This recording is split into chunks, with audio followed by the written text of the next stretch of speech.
Okay ဒါဆိုရင်ကျွန်တော်ဒီဘက်မှာတော့တငယ်အိမ်လေးပေါ့နော်တငယ်အိမ်ကိုဒီမှာကျွန်တော်တို့ read ထည့်မယ်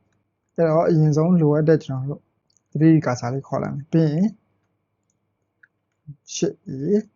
နောက်ထပ် Okay အဲ့တော့ကျွန်တော်တို့ဒီမှာအရင်ဆုံးဒီကောင်ကိုဒီ outline ညာလေးရပါတော့နော်ဒီကောင်လေးကိုအရင်ဆုံးဒီအုပ်စုတွေထည့်မှာဆိုတော့ကျွန်တော်တို့ hamper အုပ်စုတွေပေါ့နော်ထည့်မှာဆိုတော့သူ့ကိုကျွန်တော်တို့လေးပေးထားလိုက်ပါတော့ပြီးတော့မှ 8A ရင် mass UV speed ရပါတော့အဲ့ဆိုရင်ဒီအုပ်စုတွေကိုရောက်သွားပါတော့အဲ့လိုမှမဟုတ်ဘူးဆိုရင်ကျွန်တော်တို့အုပ်စုတစ်ခုခုတည်းပေါ့နော်ကျွန်တော်တို့ click ထောက်ထားမှာဆိုရင်ကျွန်တော်ဒီ 8A နဲ့ mass တစ်ခုယူလိုက်တာနဲ့အဲ့ဒီထဲကိုရောက်သွားပါတော့ဟိုကကျွန်တော်တို့ကဒီ hamper အုပ်စုတွေကိုသူ့ကိုထည့်ချင်တာဆိုတော့ဒီမှာတစ်ခါလေးပေါ့နော်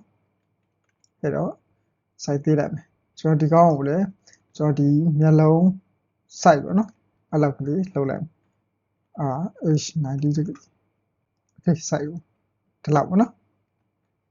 ပြီးရင်သူ့ကိုကျွန်တော်တို့ name ပေးလိုက်မယ် Okay ပြီးရင်နောက်တစ်ခုပေါ့နော်နောက် Shift D နဲ့ပွားလိုက်ပြီးရင်သူ့ကိုကြတော့ကျွန်တော်တို့ right side ပေါ့ Okay right ပေါ့နော်ပြီးရင်တော့အဲ့ဒီ right ကိုကျွန်တော်ဒီဘက်ကိုပို့မယ်အဲ့တော့ဒီမှာ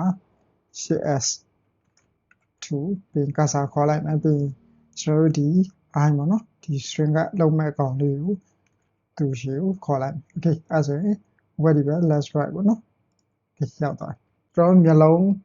left side ကိုပြန်သွားလိုက်မယ် Okay ကျွန်တော်တို့ modifier ထဲမှာသူ့ကိုကျွန်တော်တို့ string ကလုံးမယ်အဲ့တော့ sorry ဒီကနေရိုက်ချလိုက်လို့ရတယ်ပေါ့နော်ဒီမှာ string ကအဲ့လိုမှမဟုတ်လေကျွန်တော်ဒီမှာ default လေးကဒီမှာ string ကရှိတယ် Okay ပြီးရင်ဒီမှာကျွန်တော်တို့ရဲ့ဒီမှာခုနကအသိယူလိုက်တဲ့ကျွန်တော်ကအသစ်ခေါ်လိုက်တဲ့ဒီမှာ value I string ကပေါ့နော်ဒီမှာပေါ်လာ Okay အဲ့ဒါယူလိုက် Okay ဒါဆိုရင်သူ့ကိုကျွန်တော်တို့ကဒီ string ကလုပ်လိုက်ပြီပေါ့နော်ကျွန်တော်ဒီမှာ Okay ပြီးရင်ကျွန်တော်ဒါလေးခဏ off ထားလိုက်ပြီးရင်ကျွန်တော်တို့ရဲ့ဒီ I ကိုပြန်သွားလိုက်တွန်းပြီးတော့ကျွန်တော်တို့ဒီ vertex group မှာသူ့ကိုကျွန်တော်တို့ဒီ masking ပေးဖို့အတွက် mask string ကပေါ့နော်ဒီလိုပေးလိုက်ပြီးရင်ကျွန်တော်တို့ edit မှုပြောင်းပြီးတော့သူ့ကိုကျွန်တော်တို့ကဒီမှာ select မှတ်လိုက်ဒီကောင်ပြီးရင်သူ့ကိုကြတော့ကျွန်တော်တို့ weight ကို0ပေါ့နော်assign လုပ်ပြီးရင် Okay ပြီးရင်ဒီကောင်ကြတော့ကျွန်တော်တို့ weight ကို 1% ပေါ့နော်100% ပေါ့နော်1အတိထားလိုက်ပြီးရင်တော့ auto normalize assign လုပ်လိုက်အဲဆိုရင်ကျွန်တော်တို့ဒီ weight ကိုသွားကြည့်မယ်ဆိုရင် Okay ဒီလိုမျိုးဖြစ်သွားပြီပေါ့နော် Okay ဒါကဘာကြောင့်လောက်ရလဲဆိုရင်ပြီးရင်ကျွန်တော်ထပ်ပြီးတော့ဒါကိုထပ်ပြီးရှင်းပြပါမယ်နော် Okay ဒါဆိုရင်ရပြီအဲဆိုရင်ကျွန်တော်တို့ object မူပြန်သွားလိုက်မယ်ပြီးရင်သူ့ကိုဒီ string ကပေါ့နော်ဒီ modifier တဲ့ကိုပြန်သွားပြီးတော့ဒီ string ကကိုဖော်လိုက်မယ်ဖော်လိုက်ပြီဆိုရင်ကျွန်တော်က string ကယူလိုက်တာနဲ့အမျှခုဒီမျိုးကြီးဖြစ်နေတာပေါ့နော်ကျွန်တော်ဒီပုံစံအဲ့ဒါကိုကျွန်တော်ဒီ vertex group မှာခုနကကျွန်တော်တို့ masking ပေးခဲ့တဲ့ကျွန်တော်ဒီ vertex group မှာလောက်ခဲ့တဲ့ဒီကောင်ပေါ့နော်ဒီကောင်ယူပေးလိုက် Okay အဲဆိုရင်ခုဒီမျိုးရသွားပြီပေါ့နော်ကျွန်တော်ဒီမှာကြည့်လိုက်မယ် Okay ဒါဆိုရင်ကျွန်တော်တို့ဒီခုကမသိတာပေါ့နော်အဲ့တော့ကျွန်တော်တို့ render view ပိုင်းသွားလိုက်မယ် Okay ဒီမှာကြည့်လိုက်မယ်ဆိုရင်ကျွန်တော်တို့ string ကလောက်ထားတာနဲ့မလောက်ထားတာနဲ့ Okay ဒါကဘာမှပို့ပြီးသိတာလဲဆိုရင်ကျွန်တော်တို့သူ့ကိုနောက်ထပ်ကျွန်တော်တို့ pupil လေးတွေ iris လေးထည့်မှာပေါ့နော်အဲ့တော့သူ့ကိုကျွန်တော်တို့ဒီ shaky ကိုသွားလိုက် Okay ခုကကျွန်တော်ခုနယူလိုက်တဲ့ဒီ string က I မဟုတ်ဘူးပေါ့နော်ကျွန်တော်ဒီမှာကြည့်မယ်ဆိုရင်ဒီ i.m ပေါ့နော်အဲ့ဒီဟာကိုလောက်တာ Okay ခုနကအသိယူလိုက်တဲ့ string က I နဲ့မှားမှာဆိုလို့အဲ့တော့ကျွန်တော်ဒီမှာ shaky ထည့်မယ် shaky ရဲ့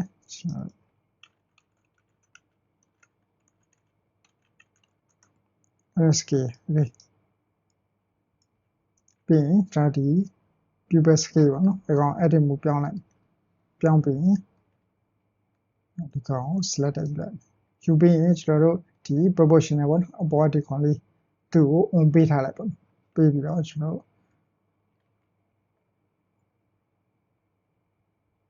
ပြီးရင်ကျွန်တော်ဒီက auto shot မှာလုပ်လို့ရအောင်နော်အဲ့တော့ ဒီကောင်လေးကိုခဏ off ထားလိုက်မယ်ပြီးရင်ကျွန်တော်တို့ edit mode ပြန်ပြောင်းလိုက်မယ်ဟေးအဲ့ဒါဆိုရင်ပို့ပြီးတော့မြင်သာတော့ပါနော်ကျွန်တော်ခုနကတော့ဒီကောင်ဖွင့်ထားတယ်ဆိုရင်တိတ်ပြီးတော့မသိတာဘူးနော်ဆိုအဲ့တော့ဒီကောင်ကြီးကကွဲနေဟေး string get လောက်ရတဲ့အကြောင်းရင်းက okay ကျွန်တော်ဒီမှာဆိုရင် string get ကိုကျွန်တော်တို့ဒီမှာဒီ off ထားမယ်ဆိုရင်ကျွန်တော်တို့ဒီကောင်ကိုသေးလိုက်တာနဲ့အမျှဘယ်လိုဖြစ်လဲဆိုရင်ကျွန်တော် view ပဲလေးပေါ့နော်ဒီကောင်လေးကိုသေးလိုက်တာအမျှကျွန်တော်တို့ရဲ့ဒီ i ပေါ့နော် i site ကြီးကခုလိုမျိုးအထဲကိုဝင်သွားတာပေါ့နော်အဲ string ကလောက်ထားတယ်ဆိုရင်ကျွန်တော်တို့ဟာဒီမှာပုံမှန်မျိုးလုံး site ကိုပဲဒီကျွန်တော်တို့အထဲက view ပဲလေးကသေးသွားတဲ့ပုံစံမျိုးလေးပေါ့နော်အဲ့လိုမျိုးလေးရအဲ့လိုမျိုးလှုပ်ရှင်လို့ကျွန်တော်တို့ဒီ string ကကိုပေးရတာပေါ့နော် okay ဒီမှာကြည့်လိုက်ပါအဲ့တော့ဒီလောက်ထိ okay ဒီလောက်ထိသေးလိုက်ပါပေါ့နော် okay အဲ့ဒါကိုကျွန်တော်တို့ဒီမှာ string ကမှာ off ထားမှာဆိုရင်ကျွန်တော်တို့ဒီမှာခုလိုမျိုးကြီးဖြစ်သွားပါတော့ဒီမှာ okay ဒါဆိုရင်ကျွန်တော်တို့ edit mode ပြန်ပြောင်းလိုက်ပြောင်းပြီးတော့ကျွန်တော်ဒီမှာသွားပြီးတော့ဒီမှာလောက်ကြည့်မှာဆိုရင် okay ဒီမှာကျွန်တော်တို့ view ပဲလေးခုလိုမျိုးရသွားပြီပေါ့နော်ကျွန်တော်ဒီမှာ okay အဲ့ဒါကိုကျွန်တော်တို့ဒီမှာ range minimize မှာကျွန်တော် -0.5 လောက်ပေးလိုက်မယ် okay အဲ့ဒါဆိုရင်ဒီကနေဟေးကျွန်တော်ပုံမှန်ဆိုရင်ဒါ1ပေါ့နော် okay ဒါ0ပြန်ထားလိုက်ပုံမှန်ဆိုရင်ကျွန်တော်ဒီတိုင်းပဲပေါ့နော်အဲ့ဒါမှနည်းနည်းပို့ပြီးတော့ကြီးချင်ပေါ့နော်ပို့ပြီးတော့ကျွန်တော်ဒီ site သေးလိုက်တာတော့ကျွန်တော်ခုနကကျွန်တော်လှုပ်လိုက်တဲ့အထိပဲပေါ့နော်ဒီလောက်ပဲအဲ့ဒါကိုကျွန်တော်ပြန်ပြီးတော့ကြီးလိုက်တဲ့အချိန် range minimize ကို 0.1 လောက်ထားလိုက်ရတယ် 0.1 ဆိုရင်တော့ပို့ပြီးကြီးပါနော် 0.05 ပေါ့နော်ဒါလည်းထားကြည့်လိုက်မှာဆိုရင်ကျွန်တော်ဒီမှာokay ပြီးရင်ဒါပို့ပြီးတော့ပုံမှန်ထက်ပို့ပြီးတော့ကြီးပါအတန်းငယ်လေးပို့ပြီးကျဲသွားပါနော်အဲ့လိုပုံစံမျိုး okay အဲ့ဒါကိုကျွန်တော်ဒီမှာ -1 ပေါ့နော် -1 ထားကြည့်လိုက်ဆိုရင်ဒီလိုမျိုးအကြီးဖြောက်ပါပေါ့နော် okay အဲ့တော့ခုနက 0.05 လောက်ပေါ့နော် okay အဲ့ဆိုရင်ဒီမှာကျွန်တော်တို့ view ပဲကကျင်းသွားတယ်ကျဲသွားတဲ့ပုံစံမျိုးလေးပေါ့နော် okay ဒါဆိုရင်ရပြီပြီးရင်ကျွန်တော်တို့ iris okay ကျွန်တော် iris ကိုသွားမှာဖြစ်တဲ့အတွက် iris ကို click ပေးထားလိုက်ပါနော်ပြီးရင် edit mode ပြောင်းလိုက်ပြောင်းပြီးရင်ကျွန်တော်ဒီကောင်ပေါ့နော်ဒီကောင်လေး okay ပြီးရင်ကျွန်တော်ဒီ proportional ပေးထားလိုက်အဲ့ကောင်လေးကိုကျွန်တော်တို့ okay ကျွန်တော်ဒီ score wheel ရပါတော့ score wheel ဒီမှာကြိုက်သလိုခြုံလို့ချက်လို့ရတယ်ဒီလောက်ပါနော်ဒါကလေးထားလိုက် okay ပြီးရင် edit mode ပြန်ပြောင်းလိုက်ပြီးရင်ကျွန်တော် object mode ပေါ့နော် sorry object mode ကိုပြန်ပြောင်းပြီးတော့ကျွန်တော်ဒီကနေ okay iris လေးဒီမှာကစားကြည့်မယ်ဆိုရင်ဒီလိုပေါ့နော်ပြီးရင်ကျွန်တော် view ပဲ okay ဒီ iris ကိုလည်းကျွန်တော်တို့ဒီမှာ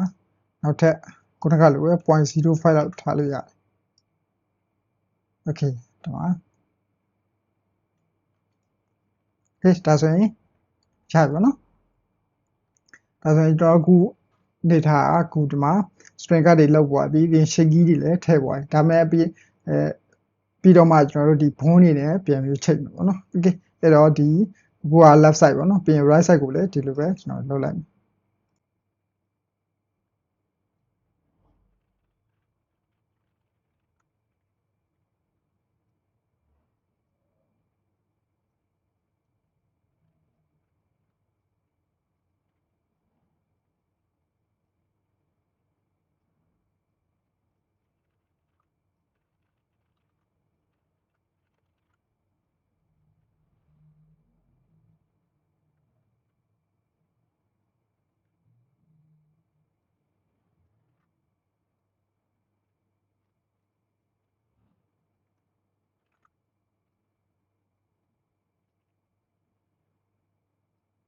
okay အဲ့တော့ကျွန်တော်တို့ဒီမှာ check ကြီးတဲ့ left right ထည့်ပြီးဆိုတော့ကျွန်တော်တို့သူ့ကို driver အနေနဲ့ထည့်ကျွန်တော်တို့ဘုံနဲ့ချိန်မယ်ပေါ့နော်ဘုံနဲ့ချိန်ဖို့အတွက် driver အနေနဲ့ထည့်မထည့်ခင်ကျွန်တော်တို့ဒီထည့်မဲ့ driver ထည့်မဲ့ဘုံပေါ့နော်ဘုံကိုကျွန်တော်တို့ဘယ်လိုလုပ်မှာလဲဆိုရင်ကျွန်တော်တို့ရဲ့ဒီ view ပဲပေါ့နော် ဒီကောင်ကိုကျွန်တော်ဒီဘုံကိုဒီလိုအခုလိုဒီဘုံကိုအခုလိုမျိုးကျွန်တော်တို့ကစကေးလောက်လိုက်တာနဲ့ဒီကျွန်တော်တို့ပြုပဲကသေးသွားလိုက်ကြီးသွားလိုက်ပါเนาะအဲ့လိုပုံစံမျိုးလုပ်ချင်တာပြီးရင်နောက်ဒီကနေဒီ location ပေါ့เนาะ location ဒီလိုဆွဲလိုက်တာနဲ့ကျွန်တော်တို့ iris လေးကသေးသွားလိုက်ကြီးသွားလိုက်ပုံစံမျိုးပေါ့เนาะအဲ့လိုလုပ်ချင်ဒါပေမဲ့ဒီမှာကျွန်တော်တို့ဘုံကဒီလိုဆွဲပြီးတော့စကေးလုပ်လိုက်မှဆိုတော့ဘုံကြီးအကြီးသွားတယ်ပေါ့เนาะကျွန်တော်ဒီ location လုပ်လိုက်မှဆိုတော့ဘုံကရွေ့သွားတယ်အဲ့လိုဖြစ်နေပါเนาะတကယ်တော့အဲ့လိုမဟုတ်ဘဲနဲ့ကျွန်တော်ကဒီ driver အနေနဲ့ဒီဟာလေးကိုလုံးမယ်ဆိုရင်ကျွန်တော်တို့ပြုတ်ပဲရလဲအဲ့လိုမျိုးသေးသွားကြီးသွားပုံစံ iris ကလည်းအဲ့လိုမျိုးပုံစံပေါ့နော်အဲ့တော့သူ့ကိုကျွန်တော် limit ထားလိုက်မယ်အဲ့တော့ bone constraint မှာသူ့ကိုကျွန်တော် limit scale ပေါ့နော်ကျွန်တော် limit scale ရယ်ကျွန်တော်တို့နောက်ထပ် limit location ပေါ့နော် limit location okay limit scale ပေးလိုက်မယ်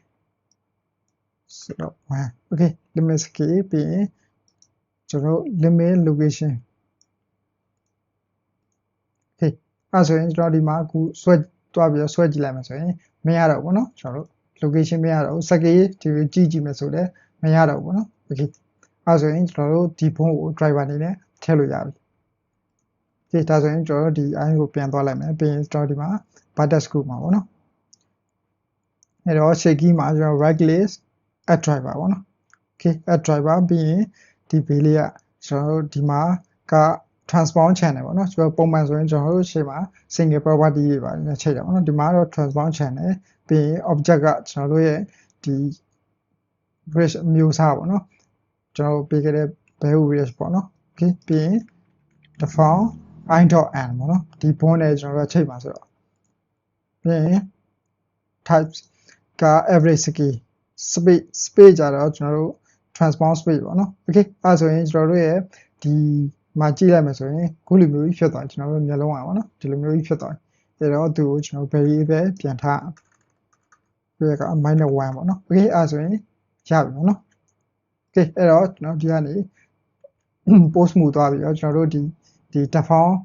i ပေါ့เนาะ i.n လေးကို scale လုပ်ကြည့်လိုက်မယ် okay ဒါဆိုရင်အခုဒီမှာ scale လုပ်ကြည့်လိုက်တာနဲ့အခုလိုမျိုးဖြစ်သွားပြီပေါ့เนาะဒါဆိုရင်ဒီမှာအဲ့တော့ကျွန်တော်တို့ကဒီဟာတွေသွားပြီးတော့ဒီ button screw မှာသွားပြီးတော့ဒီ shaky ပေါ့နော် shaky မှာသွားပြီးတော့ဒီလိုအတူလျှော့မလုပ်ကတော့ပေါ့နော်ကျွန်တော်ဒီဘုံရတယ်မယ်ကျွန်တော်ဒီ control တွေနဲ့ဒီရပဲဒီမှာအခုလို scale လုပ်လိုက်တာနဲ့အခုလိုမျိုးလေးတွေပေါ့နော်အဲ့လိုမျိုးလေးပြီးရင်နောက်ကျွန်တော်ဒီကနေရွှေ့ကြည့်မယ်ဆိုလေအခုလိုမျိုးလေးတွေပေါ့နော်အဲ့လိုမျိုးအစင်သက်ရသွားပြီပေါ့နော် okay ဒါဆိုရင်ကျွန်တော်ခုနဒီ iris လေးကိုလည်းအခုလိုပဲထည့်မယ်အဲ့တော့ add driver ပေါ့နော်ပြီးရင်သူလည်းခုနကအတိုင်းပဲပြီးရင်ဒီမှာ reach ပြီးရင် default i.n ပေါ့နော်ပြီးရင်သူ့မှာကျတော့ကျွန်တော်တို့ကဒီ y location ပေါ့ကျွန်တော်တို့ဒီ y location အတိုင်းပြီးရင်ဒီမှာကျတော့ transbound space ပေါ့နော်ကျွန်တော်ဒီမှာ transbound space okay ဒါဆိုရင်သူကရပြီ okay အဲ့ဆိုရင်ကျွန်တော်တို့ဒီ post mode ကိုတွားမယ်တွားပြီးတော့ကျွန်တော်ဒီဘုံကိုရွေးလိုက်ပြီဆိုရင်ကျွန်တော်ဒီ local ကျွန်တော်ဒီ normal ပေါ့နော်ကျွန်တော်ဒီမှာ global ဆိုရင်တော့ okay global ဆိုရင်လည်းဒီမှာ y direction ပေါ့နော်ကျွန်တော်ဒီ normal မှာဆိုလည်းကျွန်တော်ဒီဘုံက y direction ပေါ့နော်အဲကြောင့်မလို့ကျွန်တော်ဒီဟာကိုဆွဲလိုက်တာ ਨੇ ကျွန်တော်ရဲ့ဒီ iris အခုလိုမျိုးသေးသွားတဲ့ကြီးသွားတဲ့ပုံစံမျိုးလေးပေါ့နော်အဲ့ဒါကိုမှကျွန်တော်တို့ scale လုပ်ကြည့်မယ်ဆိုရင်အခုလိုမျိုးပေါ့နော် okay ဒါဆိုရင်တော်တော်ကြီးကိုမိုက်သွားပြီပေါ့နော် okay ဒါဆိုရင် i try ပါလဲဒါရပြီပေါ့နော် okay အဲ့တော့ကျွန်တော်တို့ဒီမှာနောက်ထပ်ကျွန်တော်ရှေ့မှာကြံခဲ့တဲ့ဟာလေးပေါ့နော်ကျွန်တော်တို့ highlight ကလေးကိုလည်းအခုလိုမျိုး driver ထည့်လို့ရတယ်ပေါ့နော် okay အဲ့တော့ okay ကျွန်တော်ဒီကောင်ပေါ့နော် b i highlight ပေါ့နော်ဒီကောင်လေးကိုလည်းကျွန်တော်တို့အဲ့လိုမျိုးscale လုပ်လိုက်တာ ਨੇ okay scale လုပ်လိုက်တာ ne အဲ့လိုမျိုးကျွန်တော်တို့ရှေ့ကဒီကောင်လေးကကြီးသွားတယ်သေးသွားတဲ့ပုံစံမျိုးလေးပေါ့နော်အဲ့လိုမျိုးလေးလုပ်အဲ့တော့သူ့ကိုကျွန်တော်တို့ဒီ bone constraint မှာ limit ပေါ့နော် limit scale ထားလိုက်မယ်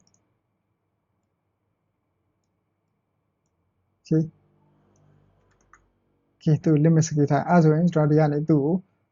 ဒီ scale လောက်ကြည့်လိုက်တာ ਨੇ မရတော့ဘူးเนาะ okay ပြီးရင်တော့ကျွန်တော်တို့ဒီ item ပေါ့နော် item မှာ scale ပေါ့နော် scale မှာကျွန်တော်တို့ h မှာကျွန်တော် right click ထောက်ပြီးတော့သူ့ကို copy as new driver ပေါ့နော် copy as new driver ယူလိုက်ပြီးရင်ကျွန်တော်တို့ရဲ့ဒီ bond လေးပေါ့နော်ကျွန်တော်ရှေ့ဒီမှာ default I highlight ဆိုတဲ့ bond လေး okay အဲ့ဒီရဲ့ဒီ scale h မှာ right click ထောက်ပြီးတော့ paste driver ထည့်လိုက်မယ် okay ပြီးရင်နောက်ထပ်ကျွန်တော်ဒီမှာ okay သူ့ရဲ့ဒီ z ပေါ့နော် z scale အဲ့ဒီမှာကျွန်တော် copy as new driver เนาะယူပြီးတော့ကျွန်တော်ဒီ I highlight ဒီကောင်လေးမှာကျွန်တော်တို့က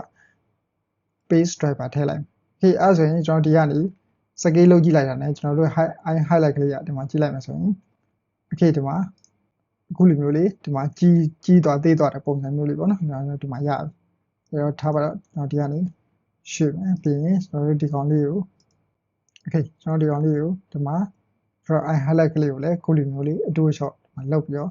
ကစားလို့ရတယ်ပေါ့နော် okay okay ဒါဆိုရင်တစ်ဖက်ရပြီဆိုတော့နောက်တစ်ဖက်ကိုလည်းဒီတိုင်းပဲကျွန်တော်တို့ထည့်လိုက်အောင်ပါပေါ့နော်